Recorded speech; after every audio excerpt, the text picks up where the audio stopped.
लिखने वाले ने क्या खूब लिखा है, वो खेत में मिलेगा खलियान में मिलेगा, भगवान तो है बंदे इंसान में मिलेगा। जी हाँ, भगवान इंसान में ही बसते हैं, उनकी पवित्र आत्माओं में बसते हैं, उनके आचरण में बसते हैं। मनुष्य में मानवता अभी भी शेष है। इस कलयुग में भी ऐसे सच्चे, नेक और रहमदिल इंसान धरती पर बसते हैं जो अपने कर्मों के द्वारा भगवान तो नहीं बन सकते, पर भगवान का एक अंश ज़रूर बन जाते हैं। मुसीबत में जो दूसरों की सेवा करे, सही मायनों में वही सच्चा इंसान होता है। आप उसे भगवान का दर्जा दे या कोई अलग सम्मान का, ये मनुष्य की प्रवृत्ति पर निर्भर करता है। श्री रशीद अनारकली के ऐसे ही एक हमदर्द रहमदिल इंसान हैं। खुदा की नेक नीयत उन पर बरसती है।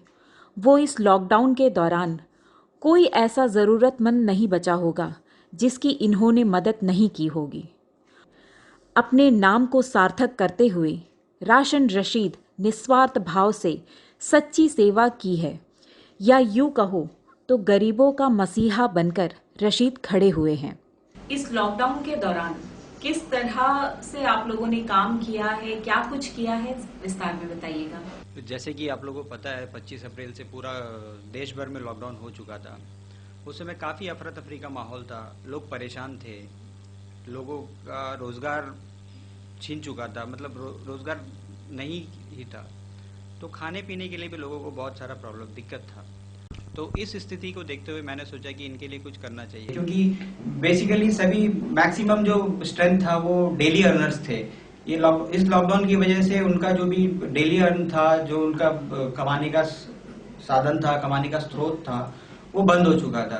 तो उनके पास में खाने पीने के लिए बहुत परेशानी थी। तो मैं स्टार्टिंग में तो मैं उनके लिए किराने की दुकान से उनको सामान बुलवाकर किराने की दुकान से सामान लेकर मैं उनको दे देता था। लेकिन धीरे धीरे जब लॉकडाउन का हमारा जो रेस्ट्रिक्शन है वो बढ़ने लगा तो लोगों का निकलना भी मुश्किल हो गया। तो उस वजह से लोगों को और बहुत तरह की परेशानियों का सामना करना पड़ा। तो इस स्थिति में मैं इनके लिए कुछ करना चाहता था, लेकिन ये काम आसान नहीं था। ये ऐसा नहीं था कि मैंने जो सोच लिया और कर दिया और हो गया, ये उतना वैसे सोचने वाला काम नहीं था। इसके लिए प्रॉपर प्लानिंग करके, मतलब पहले मेरे को डाटा चाहिए था कि कितने लोग हैं, कितने लोगों को जरूरत है, कौन किस एरियाज में रहते हैं। तो ये बहुत ही मेरे लिए बहुत ही मुश्किल वाला फैसला था, लेकिन मैंने सोचा था कि चलो करना है तो कुछ करना ही है। तो इसलिए मैंने अपने जो लोकल यूथ्स हैं, जो मेरे लिलीपुर बस्ती के जो लोकल यूथ्स हैं, उनको लेकर मैंने एक टीम बनाया।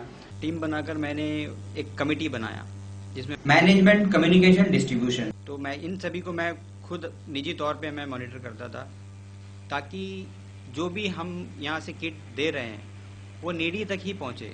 क्योंकि अगर आप कुछ सेवा भाव से सेवा कर रहे हैं और वो सही लोगों तक नहीं पहुँचा तो फिर आपका सेवा भाव व्यर्थ होता जाता है।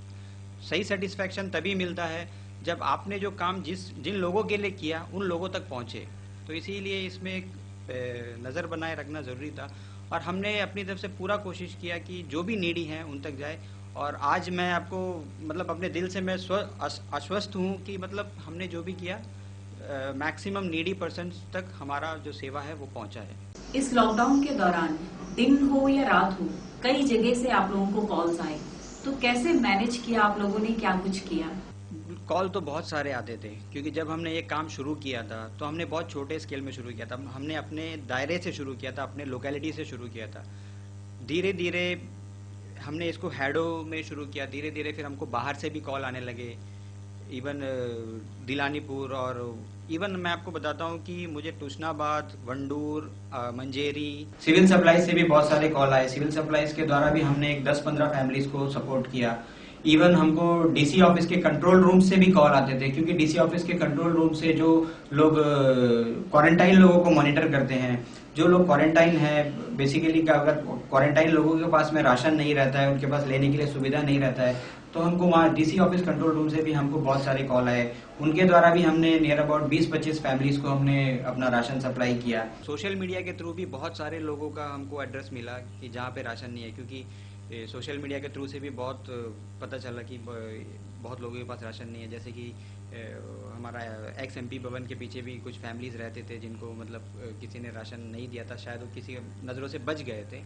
तो जैसे ही मुझे पता चला तो मैं उनको भी जाके अपने तरफ से जो भी सपोर्ट हो सकता था मैंने उनको किया। मेरी टीम तो जाती ही थी राशन देने के लिए, बट मैं भी उस पर एक नज़र रखता था और मैं भी खुद से भी मैं जाता था देखने के लिए, आश्वस्त होने के लिए लोगों को बराबर से मिल रहा है या नहीं मिल रहा है। वाकई मेरे टीम ने भी बहुत अच्छा काम किया, बिना मेरी टीम के ये संभव नहीं हो पाता। मैं अकेला अगर चाहता तो नहीं होता, इसीलिए हमने इसको मैनेज तरीके से किया। डाटा कलेक्शन किया, डाटा कलेक्शन करने के बाद में जितने भी हमारे डेली अर्नर्स हैं, हमने हमारा प्राइम टारगेट वही थे जो डेली अर्नर्स है लॉकडाउन की वजह से जिनका राशन पानी बंद हो चुका था, क्योंकि बेचारे डेली कमाते थे, डेली खाते थे। तो और हमारे एरियाज़ में तो बहुत सारे ऐसे लोग हैं, और वो लोग भी जो मतलब कोलकाता से यहाँ पे काम करने के लिए आए हैं अपने परिवार की रोजी रोटी के लिए, और उनका भी सहारा छिन गया था, हर जगह काम बंद हो चुका था जैसे कि आप लोगों को मालूम है। तो बेसिकली हमारा सपोर्ट उन्हीं के लिए था जो समाज के निम्न तबके के लोग हैं, जो मतलब डेली कमाते हैं और डेली खाते हैं। तो उन्हीं के लिए हमने अपना भरपूर प्रयास किया। कितने फैमिलीज को आप लोगों ने अब तक ये राशन किट पहुंचाया है? अब तक हमने नियर अबाउट 1882 फैमिलीज को ऑल ओवर जो भी हमारा अंडमान्स का एरिया है उसमें हम सपोर्ट कर चुके हैं। इस किट में बेसिकली हमने इसका शुरू में ध्यान रखा था कि इस किट में क्या होना चाहिए, मतलब इमीडिएट रिलीफ, एक इंसान को, एक परिवार को इमीडिएट रिलीफ क्या चाहिए। तो बेसिकली हमारे यहाँ पे जो खाया जाता है चावल, आटा, दाल, मसाले और चाय की पत्ती, चीनी, दूध और अचार। तो बेसिकली हमारे किट में जो भी एक परिवार को सफिशिएंट 8-10 दिन तक खा सके, उस तरह का हमने उसको किट को डिज़ाइन करने का प्रयास किया। ये जो कुछ भी किया ये टोटल हमने अपने सेविंग से ही किया, बट कुछ हमको भी कुछ डोनेशंस मिला अपने कुछ खास दोस्तों से, कुछ करीबी लोगों से, फैमिलीज से। नियर अबाउट 40,000 के आसपास का हमको डोनेशन मिला था। और बाकी जो भी किया वो टोटल, क्योंकि कुछ करना ही था, क्योंकि फैमिलीज का भी इतना सपोर्ट था और लोग इतने परेशान थे, तो जो भी ये हमने किया ये अपने सेविंग से ही किया है। क्या आपके परिवार की तरफ से भी आपको इस चीज में सपोर्ट किया गया? फैमिलीज की तरफ से भी काफ़ी सपोर्ट था, इवन फैमिली ने मुझे बहुत सपोर्ट किया। ये जो मैंने एसेंशियल किट डिस्ट्रीब्यूट किए फैमिली की तरफ से, आप एक तरह से कह सकें तो श्रमदान था, क्योंकि पैकिंग में और बाकी जो डिस्ट्रीब्यूशन में फैमिली का भी बहुत योगदान था, बहुत उन्होंने सपोर्ट किया, बहुत अच्छा भी लगा। तो फैमिली के सपोर्ट से मुझे भी एक कॉन्फिडेंस, मेरा जो कॉन्फिडेंस लेवल था वो भी काफ़ी हाई था। तो फैमिली की तरफ से बहुत अच्छा सपोर्ट था। लेकिन जो भी ये पैकिंग वगैरह हम लोग करते थे, हम लोग बेसिकली सोशल डिस्टेंसिंग और जो मास्क और ग्लव्स जो MHA के गाइडलाइन के हिसाब से था, इसका हम लोग पूरा का पूरा पालन करते थे। सोशल डिस्टेंसिंग में कुछ चूक ना आए, उसके लिए हमने ये राशन डिस्ट्रीब्यूशन प्रोग्राम के साथ साथ हमने एक सोशल डिस्टेंसिंग अवेयरनेस प्रोग्राम भी चलाया, जो हमने बहुत छोटे स्केल पे ही चलाया, जो हमारे नियर बाई एरियाज हैं, जो हैडो के एरिया है वहीं पे चलाया। उसमें हम मास्क, ग्लव्स और सैनिटाइजर के साथ हम खुद जाते थे और लोगों को सोशल डिस्टेंसिंग का मायना समझाते थे, ताकि सोशल डिस्टेंसिंग का 2 गज की दूरी का हमारे जीवन में इस कोरोना की स्थिति में हमारे लिए कितना महत्वपूर्ण है। तो डिजास्टर मैनेजमेंट में भी हमने नियर अबाउट 3000 पेयर्स ग्लव्स उनको डोनेट किया है अपनी तरफ से। तो उसके लिए डायरेक्टरेट ऑफ डिजास्टर मैनेजमेंट की तरफ से हमें एक अप्रिसिएशन भी दिया गया है, जिसके लिए हम डिजास्टर मैनेजमेंट का बहुत ही शुक्रगुजार हैं। और आगे भी कभी हमें ऐसा मौका मिलेगा कुछ कार्य करने के लिए समाज के लिए, तो हम हमेशा तैयार रहेंगे। एडमिनिस्ट्रेशन की तरफ से आपको किस तरह का सपोर्ट मिला?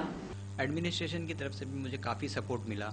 हमारे चातम के जो SHO SI गौरव बनर्जी सर हैं, उनके तरफ से भी अच्छा सपोर्ट मिला। साथ ही हमारे डायरेक्टरेट ऑफ सिविल सप्लाईज, उनके तरफ से भी अच्छा सपोर्ट मिला।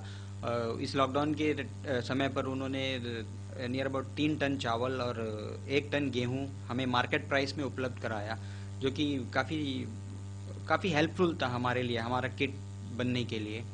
और ओवरऑल एडमिनिस्ट्रेशन की तरफ से हमें काफ़ी अच्छा सपोर्ट मिला। ये सब कुछ करके कैसा महसूस हो रहा है आपको? लोगों से काफ़ी प्यार मिला, बहुत अच्छा भी लगा। बहुत सारे लोगों ने साथ में सेल्फी खिंचाने की गुजारिश की, क्योंकि इस टाइम पे हर किसी को करने का, इस तरह का सेवा करने का मौका नहीं मिलता है। तो जब ऊपर वाले ने एक मौका दिया तो हमने अपने तरफ से जितना भी हम कर पाए, हमने करने का पूर्ण कोशिश किया। तो ये सब करने के बाद में दिल को बहुत खुशी मिलती है, बहुत अच्छा लगता है।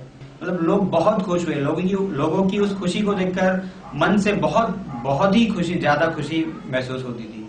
और मैं उन सभी योद्धाओं का आभारी हूँ, योद्धाओं को मैं सलाम करता हूँ जिसने इस कोरोना की घड़ी में बिना अपना कुछ स्वार्थ देखे हुए आगे आकर समाज के लिए काम किया, जिसमें प्रमुख रूप से हमारे पुलिस के कर्मी, हमारे स्वास्थ्य कर्मी, इमिग्रेशन के जो लोग हैं वो, और स्पेशली मैं थैंक्स कहना चाहूंगा हमारे पोर्ट के जो लेबर्स हैं, जो हमारे हार्बर के लेबर्स हैं, जो पूर्ण लॉकडाउन के टाइम में जब शिप से हमारा एसेंशियल आता था, वो उस समय में अगर वो वहां पे मौजूद नहीं होते तो शायद वो सपोर्ट हमको मार्केट तक, वो मटेरियल भी हम तक नहीं पहुंच पाता था। तो मैं पूरे अपने लिलीपुर के युवाओं की तरफ से, पूरी अपनी टीम की ओर से मैं उन सभी को धन्यवाद करना चाहता हूं।